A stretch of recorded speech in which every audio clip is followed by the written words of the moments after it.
बीजेपीक तेको दिल्या उपरांत एनसीपीच्या अजित पवाराचे मुंबईत शक्ती प्रदर्शन.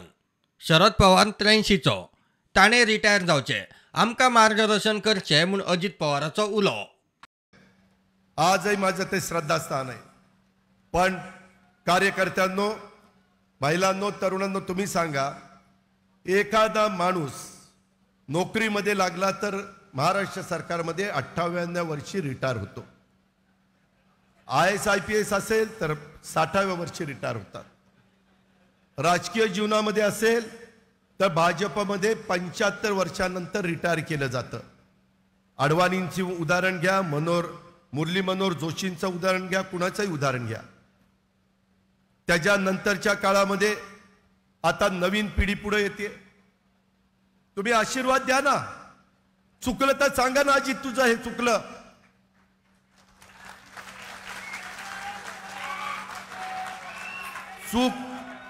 चूक मान्य करून दुरुस्त करून पुढे जाऊ.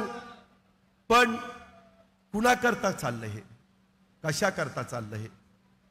का अशा प्रकारचं चित्र राज्यामध्ये निर्माण केलं जातं?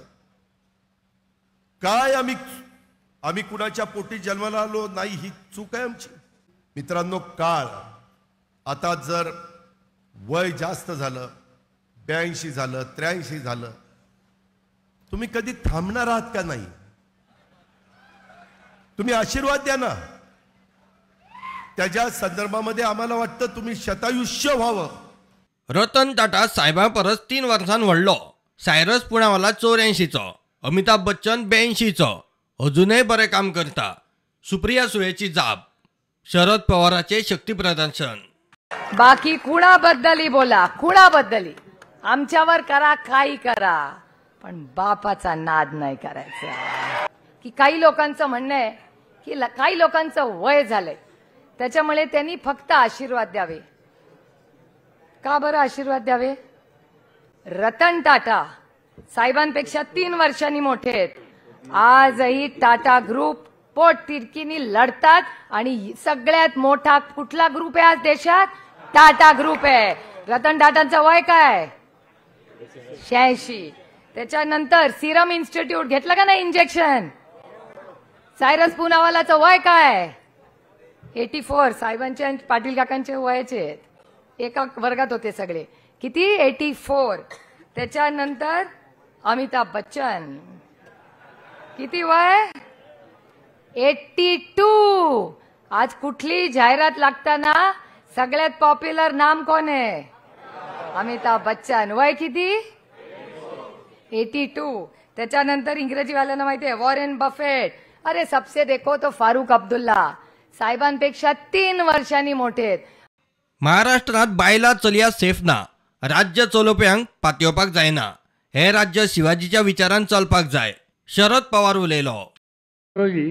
एकट्या महाराष्ट्रामध्ये मुली फळवणं या संबंधीची जी आकडेवारी आली ती 6 महिन्याच्या काळामध्ये 4000च्या पेक्षा जास्त मुली फळवल्या गेल्या. त्यांचा पत्ता लागत नाही. ज्या राजवटीमध्ये राज्यामध्ये महिलांना संरक्षण मिळत नाही, मुलींना संरक्षण मिळत नाही, त्यांच्याबद्दल काय त्यांना अधिकार आहे राज्य चालवण्याचं? हे राज्य शिवाजी महाराजांच्या विचारानं चालणार आहे. काय या संबंधीचा आदर्श छत्रपतींनी आपल्या सगळ्यांच्या समोर ठेवलेला आहे. आणि त्यामुळं या लोकांच्या भरोसा ठेवणं योग्य नाही. त्यांना सत्तेच्या पासून बाजूला करणं आणि राष्ट्रवादी काँग्रेस पक्ष शक्तिशाली करणं हा एकमेव आपल्या सगळ्यांना करेल. Bureau report prudent.